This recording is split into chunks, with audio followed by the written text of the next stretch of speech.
What's up, Coaster Demons? Today I will be ranking all the coasters at Dollywood. I got all 9 credits at Dollywood when I went in June. This is an absolutely amazing park. It is the second best park I visited so far, only behind Hershey Park. This park is just great, has a great atmosphere. I'll do a full review on this park very soon. So yeah, now let's get into the list. Number 9 is WHISTLEPUNK Chaser. This is a kiddie coaster, so obviously it's going to come in last place. Number 8 is Blazing Fury. This is a fun indoor coaster.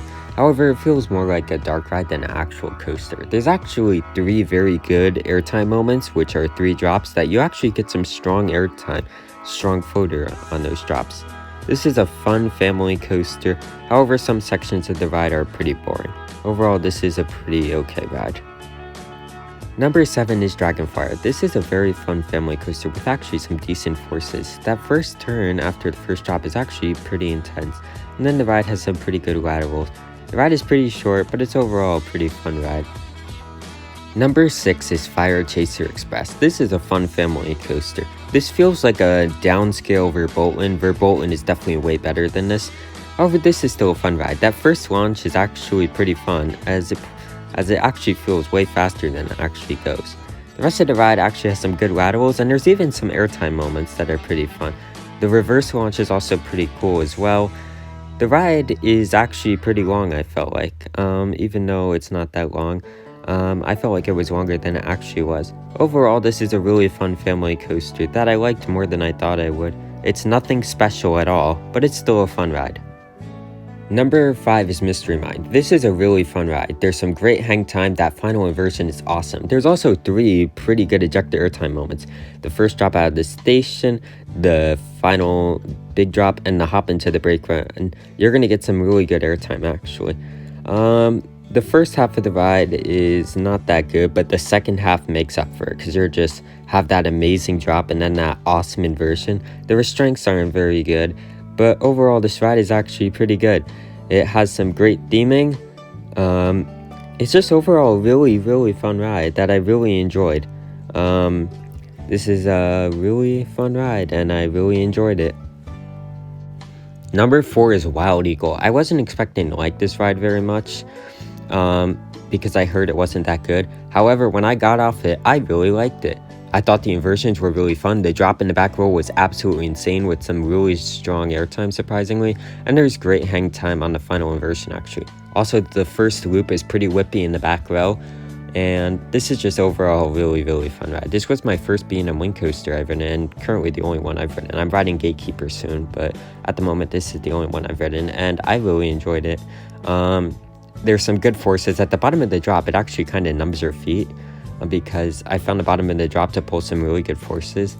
The helixes towards the end of the ride aren't that forceful, but they're still pretty good.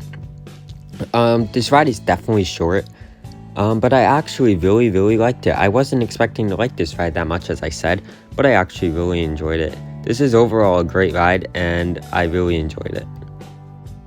Number 3 is Thunderhead. Now you're gonna say, why is this not number 2 in the park? Although this ride has amazing laterals and great airtime, there's one really big con with this ride. It's really rough. It's still a really fun ride that I really liked due to how strong the airtime surprisingly was and how good the laterals were, but the roughness makes it kind of lower in my rankings. This is still currently in my top 30 I've ridden, and it's still overall a really good ride in my opinion that I really enjoyed. It's just pretty rough. In fact, it's the roughest wooden coaster I rode on my trip, and I rode Great American Scream Machine on this trip.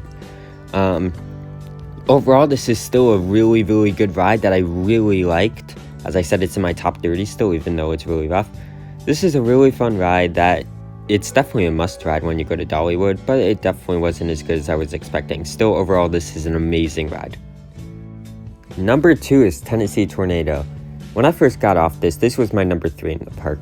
I had it behind Thunderhead. However, after my rides on my second day at Dollywood, this moved up to my number 2 at the park. This ride is awesome. It's super intense actually. The inversions are really fun and actually give some really good whip, especially in the back row. There's good airtime on the drop. There's definitely some good forces throughout the ride. It's very smooth for an aero, the smoothest aero I've ridden so far. It is a little bit shaky, but I really enjoyed it. It's a really fun ride. And I like how you're going through the woods at some points. There's actually some pretty cool theming around the ride.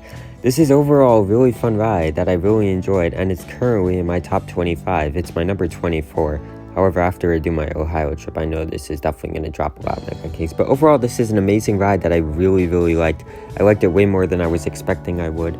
And this is just an awesome ride and another must ride when you go to Dollywood. And finally, we go to number 1. And number 1 is the one, the only Lightning Rod. This is an amazing ride. This is currently my number 1 coaster I've ridden, and in my opinion, I think this is the best coaster in the world as well. The airtime is the strongest I've ever experienced. It's so strong, and I've ridden El Toro. It's just so strong. Also, this ride is very intense. The twist and shout is my favorite moment of the ride. You just get thrown out of your seat. The quad down is amazing too. The first twist and shout is awesome as well. The wave turn is fun. The drop is really good. Yes, the trim kind of kills some momentum, but it doesn't matter because you're gonna gain that momentum right back. It's that good. You just feel the speed throughout the ride. It feels like you're on an actual hot rod. It just flies through the whole ride. That turn before the brake run is very forceful as well. This is just overall an amazing coaster. It just blew me away because I was expecting this to become my number 2. However, it just blew my expectations way out of the park, and it's my number 1 for sure. And I think it will stay my number 1 for a while. This is overall just such an amazing ride. It's a little bit bumpy at some points, but the speed, the airtime, it just makes up for all of that. The launch is insane. It's that good, and this is a must ride when you go to Dollywood. It's my number 1 coaster, as I said, and in my opinion, the best coaster in the world. So yeah, that is my rankings for all the coasters at Dollywood. Make sure to like this video, also subscribe to the channel, and I will see you all next time. Keep coasting on my coaster demons. Peace